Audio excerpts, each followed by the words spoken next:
بسم الله الرحمن الرحيم. الحمد لله رب العالمين، والصلاة والسلام على خير خلق الله محمد وعلى آله وأصحابه الكرام وتابعيهم بإحسان إلى يوم الدين. ربنا أرنا الحق حقا وارزقنا اتباعه، وأرنا الباطل باطلا وارزقنا اجتنابه. ربنا آتنا في الدنيا حسنة وفي الآخرة حسنة وقنا عذاب النار. برزان وخوشويستانم لخزمت جياني شيخي جيلاني جيان من بسر أبرد سيوتارق لخزمت أو كالبياواب ونوباس حياتي. يكيك لو كتاباني كزور إشارات من بيدا كتابي الغنية لطالب طريق الحق عز وجل كشيخ جيلاني نسيتي تحقيقي دكتور فرج توفيق وليد أولى جامعي بغداد وقت خوي تحقيقي كردوا مكتبي شرقي جديد لبغداد شابي كردوا وقت خوي ل صالح حفتا كان وشاب كراوة أم كتابي زور نيابة وشندين شابي تري درسوا أم كتابم أمر هنا خزمتان بوي بشيك لكتابي غنية باسكين بزين عقيدي شيخي جيلاني شون بوتيج أم بشم هالبجار چونکە هەندێک هەن منتسب بحساب ولا شيخ جيلاني قسە بەرامبەر بە ئەصحابی پێغەمبەرەکەن صلى الله عليه وسلم بێئەدەبی بحرمەتی بەرامبەر بە ئەصحابەکەن. بۆیە ئەم ویست ئەم لایەنە بە جوانی ڕۆشن کەمەوە تایبەت ئەو کەسانەی کە ساداتن لە کوردستان ئەبێ زۆر هوشیارانە مامەڵەکەن تەشەیوع تەئسیریان لێ نەکا فکری شیعە کاریگەری لەسەریان نەبێ، چونکە شێخی گەیلانی زۆر بە واضحی باسی فرقە ضالەکانەکە. یەکێ لە فرقە ضالەکان ئەفەرمێ شیعەیە بە هەموو گروپەکانی ئەفەرمێ ويعتقد أهل السنة أن أمة نبينا محمد صلى الله عليه وآله وسلم خير الأمم أجمعين. أهل السنة اعتقادي آوائك أمتي بيغمر صلى الله عليه وسلم باشتريني أمتك أنا، وأفضلهم أهل القرن الذين شاهدوه وآمنوا به وصدقوه وبايعوه وتابعوه. أفرمي أفضل تريني ناو أمتي بيغمري صلى الله عليه وسلم أو قرنان بيغمبريان بيني بتشاوي سريان إيمانيان بيهنا براسيان زاني بيعتيان دايا شويني كوتن وجنجيان كر بين يديه بنفسي خوان بونا فداي بمالي خوان وعزروه ونصروه تقديري كي قولان بو بيغمبر دانا صلى الله عليه وسلم سريان خست. أفرمي لنا وأصحابي شاء أفضل أهل قرون أهل حديبيا كأفرمي أواني كبيعتي الرضوان بيعتي عندها 1400 كزبون باشترين لنا وأصحابي شاء. أفرمي لأهل بدريج زور أهل بدر زور باشن لنا وأصحابه أفضليتي عن هي كأواني سياسته سيانزة كسن كعدد أصحاب طالوت. أفرمي لنا أمانات شل دانيان هن شل كس لنا أصحابا أفضل تريني هرهم أصحابا ببيعتي رضوان بدري شو أم شل كس. أفرمي أو كسانبون كلداري خيزران ككوبنا لخزمة بيغمر صلى الله عليه وسلم لما كشل كسبون. أفرمي سيونوبون عمري كوري خطاب إيماني هنابو بتشلمين. أفرمي الذين كملوا بعمر بن الخطاب بعمر كوري الخطاب وانا تكملوا. أفرمي باشترينا وأصحاب أوتش الكسر.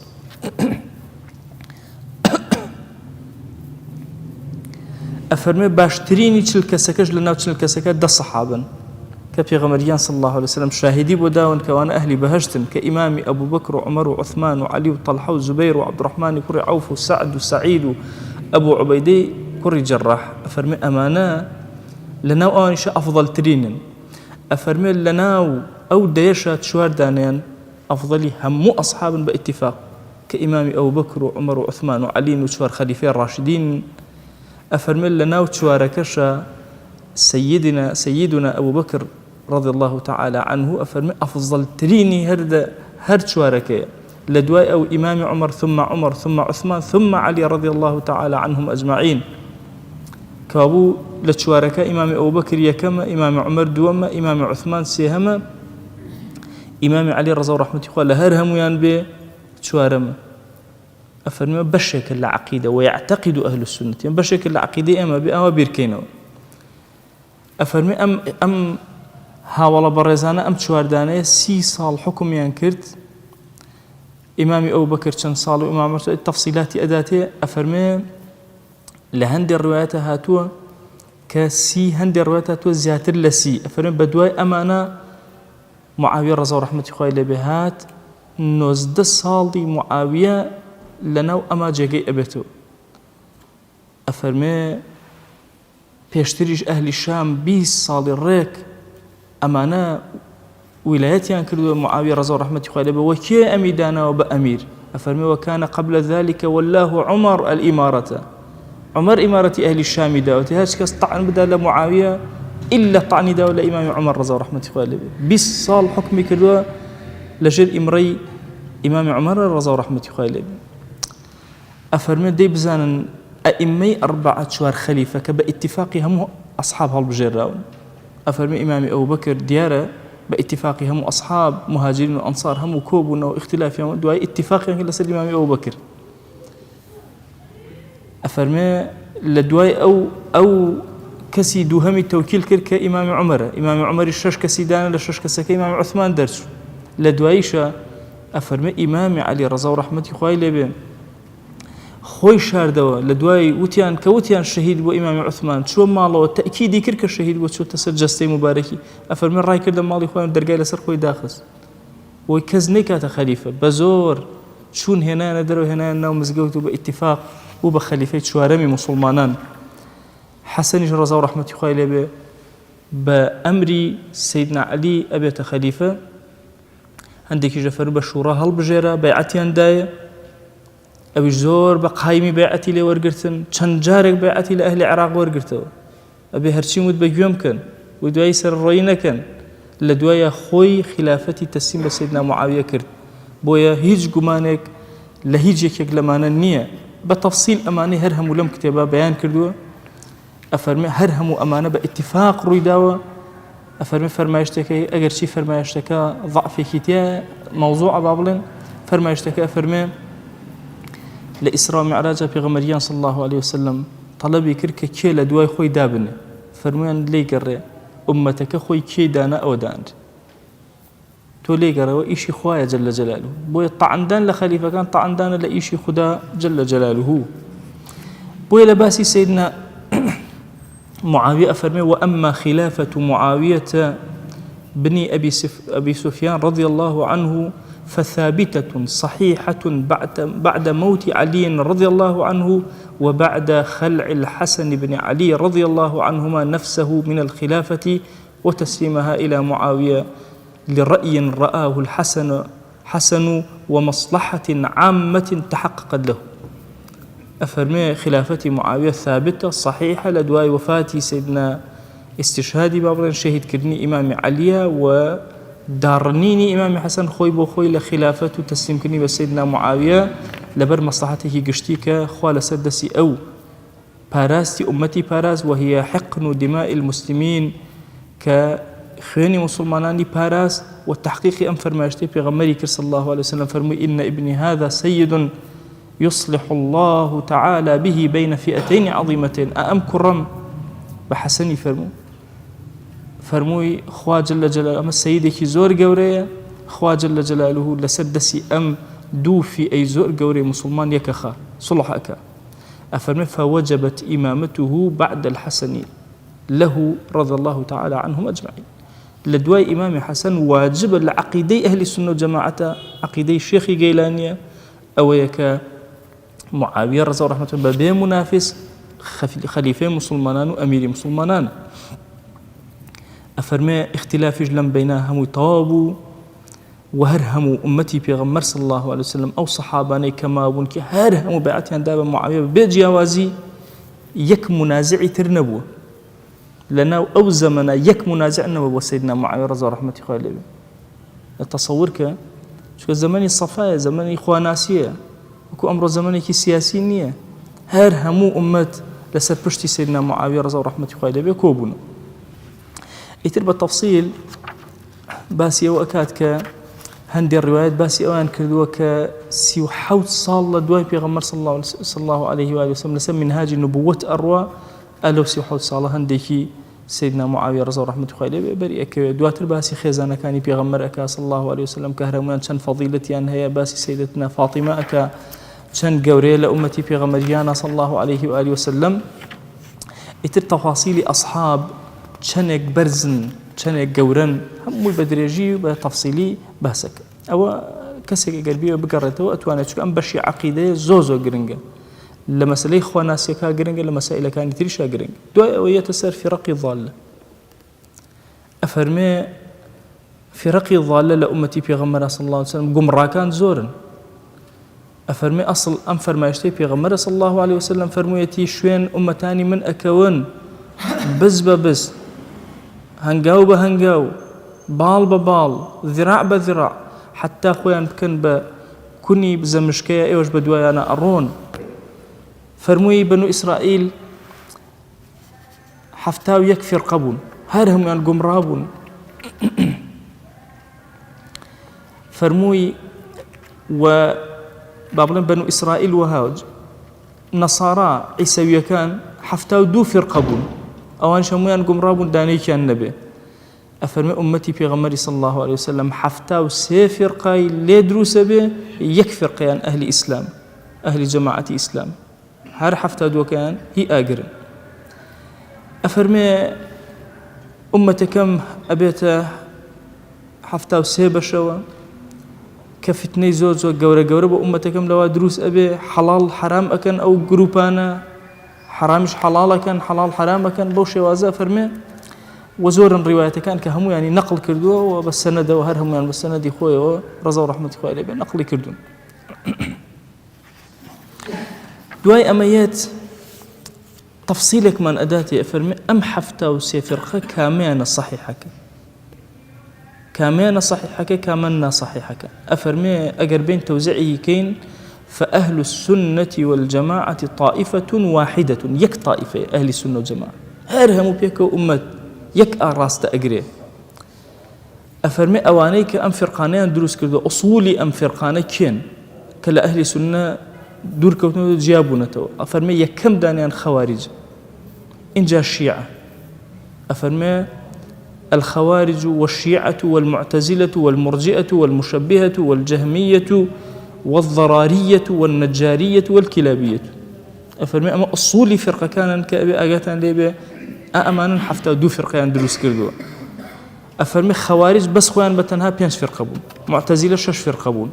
مرجئة دوانزة فرقبون شيعة سيودو فرقبون والشيعة 32 فرقة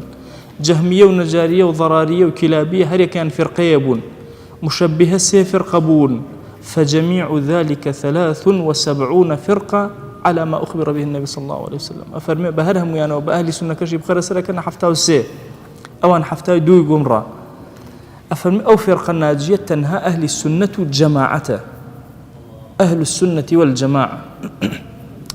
خالق زور قرنقا ميوروني كمو زور كاديما باسي أو أكين كاكبا إما شوين كوتي سنة بين والله السنة جماعي لقال النبي فرقي ضالة السنة بتنهاني أبدا إما أهل السنة جماعة أم كلمة قديم علماء يكونوا حتى إساواتو أبي لقال دست جمعي عامي مسلمانا نبي لقال همويانا باشا إنجا لسر سنتي بيغمبر صلى الله عليه وسلم أفرمي بيشتر بتفصيل فكري أهل السنة والجماعة أم بروشن كل اللي تنتيجنشي أفرمي أم فرقة ناجية هر يكن ناويكي لناو يكي بيوتو أما قدرين يكي بيوتو أما مجبرين يكي حد الله حد يكن ناويكي لناو الله يجيب ومدى ما دام عقيدة الصاغة أو الصافة هي لناو أهل السنة وجماعة أفرمي أو أهل السنة وجماعة شوين يعني بكون فبيشتر بتفصيل لألوهيات وهم يباسكر دو بدريج أفرمي خوارج زور ناويان هي اتر خوارجيان محكميان بي ألين نأزم أنواع وأشكال ناويان بي ألين أفرمي أنواع شتيان هي كبي جي أكرينو أفرمي بارستريني أو شتانا كبيان جي أكرينو يكي كان لوانيا ولا يرون الجماعة إلا خلف إمامهم بس لدوي إمامي خوانو نيوجك لو فكري كي خوارجي زور خطرة سلا فكري قنجا زورة فلانا ملا هرهم يبوي أروى تنها ملاكي خومان أو فكرك خوارجي بارزترين صفة خوارج أويا بواكو أبونا ولم لولا لشوينان إنجا نرجع لكاتي خويا بيا جائز بالتأخير كان رجو بناوي أويك دقيق نية مسألة بانك كيشو قرفت هي لمسألة طلوع فجر وغروب بابلين شمسة أفرمي رجويا بيش أوي دس بيبكا شوازيان لي هنا بيش أو إفطاريان أكردوا بيش أوي هيج الروب ده يعني تصور كم جنش بيني وتشارك 20 دقيقة ما أبو بانك دس كيلو باش تخورد ولا حديث إمام مسلم واردة فرمي كل نشان كان آخرة خلقانك بيا ابن رجو كانيان بيش أوي بانك بدا باشا يفطرون قبل تحلة صيامهم بيش أوي رجو كاتي خوي بيت الرجل رجو كان أشكال إفطار كان بيش هم وأنا لو أحاديث بيغمر صلى الله عليه وسلم واردك شيخي جيلاني تفصيلي كيزوري داوته اتر فرقة كاني ورده هم باس كردو أفرمي وأما الشيعة فلهم أسام شيعة ناويان زورة بيانو تر الشيعة بيانو تر الرافضة بيانو تر غالية بيانو تر طيارة هل يكيان كومالي بشكو أويان برأكوي هل يكيان كومالي فرقة لبنا ودروس أبي أفرمي بلان طوائف الرافضة هارهم يعني متفقا لسر أوي كألين إمامة ثابتة عقلا ونقلا للا أوان ثابتة إما كان يخوان هارهم معصوم أزان ألين غلط وسهو خطأ أمانا ناكن كما فرقة ضالة كان كباسيانك أفرمي أمش ديارترين صفتي أنا لهمش يعني كأيان بينيتو إلا إن جاء الله إلا مسألة أصحابه هارهم يعني تيكوتون قسيان برامر بأصحاب كردوه إلا قسيك نبي الله زيديا كان تينا كوتون أفرمي وش حكايات كرا وحجني قسك جاكي أولنيك جاكي اعتماد نية أنواع فرقة كان ينباسك سبئيا هي أنواع وأشكال فرق ناو سير إسماعيلية يتي أمرو شرهن أم فرقانة بلان ببسوكيو بقوري هم ينلجر شعارك كوغن بلان شيخي جيلاني إثر بم حالة أروا وردة باسي أمانات بوأكا تفصيلات يكيزور حتى وكو أقاتا أخير كتابك رحمتي خوالة شيخي جيلاني بي أفرمي هذا آخر ما يتعلق بالاعتقاد والأصول على وجه الإشارة والاختصار أفرمي بكورتي اشتيكم بباس كردو خد برو بدواء بقرن أفرمي بويا نهاتم يكيك أما زبانة جواب ما وقصية كان بس شبهات كان هنا بويا بيان ناس نوا يتنهاتم جواب يان بموشكو درجة زوزو أكيشي أفرمي تنها مقالة كان هنا بويا حذر ورقرن دور كونه للتحذير منها أعاذنا الله وإياكم من شر هذه المذاهب وأهلها خوان من يشو إيوش بنابا لشر فتني أما زهبانا وأهلي أما زهبانا وأماتنا على الإسلام والسنة في الفرقة الناجية برحمته خواهيان لسار إسلام والسنة بمان مريانا لفرقين ناجية قبول من كبرحمتي خوت لقال أوبرا بمن يلا أما عقيدة شيخي جيلاني كعرزم كرد أما شنبوي أم كتابي غنيم هنا وأم بشا أم بشكي هرا أو بسرعي تاك ما بيخشان بيوكوا بوي تيبقين أنواع فرق سياسية أم ربنا يشيخي جيلاني أنواع فرق تصوفية بنا الشيخ جيلاني والله الشيخ جيلاني باسي متصوفي كذابك دروزنك هارهم أو أمر ورا بس كتابكاني أو بخوينا رو تي أجي أما تشن دروء بناوي أو الشيخ جيلاني يشكل قطبكاني أهل السنة والجماعة أمتي إسلامي فخري بيوكن عقيدتك أو دام زانو ما هي فخر بأمتي إسلامي هارهمو بويا إيما هارهمو من بيكو أبيه شيرانا ما ملكين بتاتي لم زمني فتنة بزانين كين أوانيك لسر حقن كين أواني لسر ناحقن أبي جوان أمانة بوش جنجو شباب وهم أمتي إسلامي روشن به شك أم زمني فتنة زمني بيها الخليس كان تصور كان فتنة عبد الرحمن كوري أثم لو تارك باس كردوه صالاني بيشو فتنة هاد نفره أو هم حافظ قرآن أمتي إسلامي شوينيك قمرابو كسيكي قمراهات سري لو علامتك أبي أمتي إسلامي هوشيار به لكيا كارە گەورەکانی ئومەتی بینی بێەوە خۆی هەڵواسی لەکوێ شتی وردەڵەت بینی ئەوە دوورە ئەوە فێڕەقی ضالن ئەنواع فێڕەقی تریش دروستە بن هەر یەکەی لە ناوێکە تەسەوورکەن ئەمڕۆ جیهان زۆر گۆڕاوە ئەمڕۆ ئەوەندەی منافق ئیشەکە کافر ئیش ناکە لجيهان إسلامي جاران مثلا يعني بس عبد الله كوري سبأ مثلا هاتو كشي دروس أمره مليون عبد الله كوري سبأ دروس أمره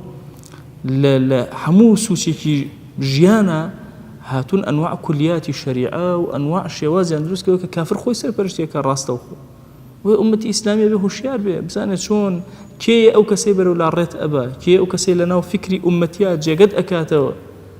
أبي إنساني مسلمان هوشيار به وعلمي خوي علمي شرعي خوي زيادك وإلا فرقانة بارز رو خوي جان أمرو لخزمت أم كلماتاني الشيخ جيلاني أبوين خوي تأخذ أزاني بيش أوي أم كلماتنا بيان كم هاورم لكردي خوي أجر أم كلماتنا نفعي هي ولا برخاتي توي بمان خرسر أم مشانة أجر نفعي شنية وأمد بمان خرسري إلهي داود لي أكين أم كلماتنا بكرم معي نفع بو خومن وأمتمن يا إلهي داود لي أكين تفرق لبين أمتا مهلا وجمع من كلسر خير هداية من زيادك يا أكرم الأكرمين نيوتوان من بقرب خير يا رب العالمين خوي لم أخير رمضان ولم بربري مال آوائي كوتاي أما مباركية هاتون تحضورت تنهام بس كهمان إلهي باك من كيتو صاف من كيتو صاغ من كيتو ليمان خوش بي عفو من كي بزي بسر مانا بباريني رحمتي خد بسر مانا بباريني دي خوي ببش من مكة بخاتينا وجوانا كان يخد يا رب العالمين إلهي بخواهر يكمان يكهم القرفتائرين بمشاكل دنيا هرهم التسليم توكن خويا تاخذ سرپرشتي تاخذ بمان شاكه يا إلهي أوي شاكه بو دين الدنيا بيمان عطاك أوي خراب بو دين الدنيا دور من خرولي يا رب العالمين إلهي داود لي أكين بناوي جواند بصفتي برز باسم عظمت دامزراء من كلسر أم خواناسي وطاعة وعبدايتي يا رب العالمين لسر إسلام بمان جينا بإسلام وبمان مرينا إلهي سر من برز كلم دنيا ولو دنيا يا رب العالمين إلهي داود لي أكن بناوي جواند بصفتي برز باسم عظمت درجة كان خير بسر أمتي في غمرة صلى الله عليه وسلم بكروا بخو أخواتو خص شاهدي كزور زليل بنبر جنان يا إلهي لزحمتك زور جوران براكان من لغزة خوا درو خير يعني بكروا يا رب العالمين يا إلهي درو خير لأمتي في غمر بكروا صلى الله عليه وسلم يا إلهي سري يهود ونصارى مجوس شورك يا رب العالمين إلهي صهيونتي جهاني بشكين يا رب العالمين أم سيستما خرابي جهان يا إلهي قران كاريكي زور جورة بسرابينا داواد لأكين بجوري ورحمتي خوت بارزراو منك يا رب العالمين أمتي إسلامي بخير وسرقاتش كان يا أكرم الأكرمين عدالة الجهان بأيام بخشر ويا أكرم الأكرمين خوايجان بركة بسر مال مانا ببارينا بسر منال مانا ببارينا بسر جيان مانا ببارينا بسر مردن مانا ببارينا بسر قور مانا ببارينا يا إلهي بركة بسر أمتي بيغمرا صلى الله عليه وسلم ببارينا تو قوري خود بيرا كان من برأوك كان يا وكان من هالقلاوك بركة بسر زي زرعات مانا ببارينا بسر مرومالات مانا ببارينا بسر بازار وبازرقاني مانا ببارينا إلهي بركة بسر راتب ومعاش ووظيفة مانا ببارينا درجة كان خير بسر أمتها بكروا يا رب العالمين خويا زليلي سرجي من مكة محتاجي دسينا مرد من مكة زليلنا وسجن كان من مكة يا إلهي داود لي أكن بقوري خود برحمتي خود زليلي دسي ظالمان من مكة زليلنا وقناها كان من مكة درجة كان خير بسر منا بكروا دليكي صاف من بري دليكي باك من بري روحك أسود من بدري نزيك من كروا لخوت يا أكرم الأكرمين خويا لد أبارن ولد ألالينا برحمتي خوتو بكرمي خوتو بزي خوت قبولك زور قورة ما بدري يا رب العالمين آمين آمين والحمد لله رب العالمين وصلى الله على سيدنا محمد وعلى آله وصحبه وسلم تسليما كثيرا أبدا إلى يوم الدين خواهي قول الله قناهي من الشيء أجبوري وخواهي قول الله ما نخوش بي يا رب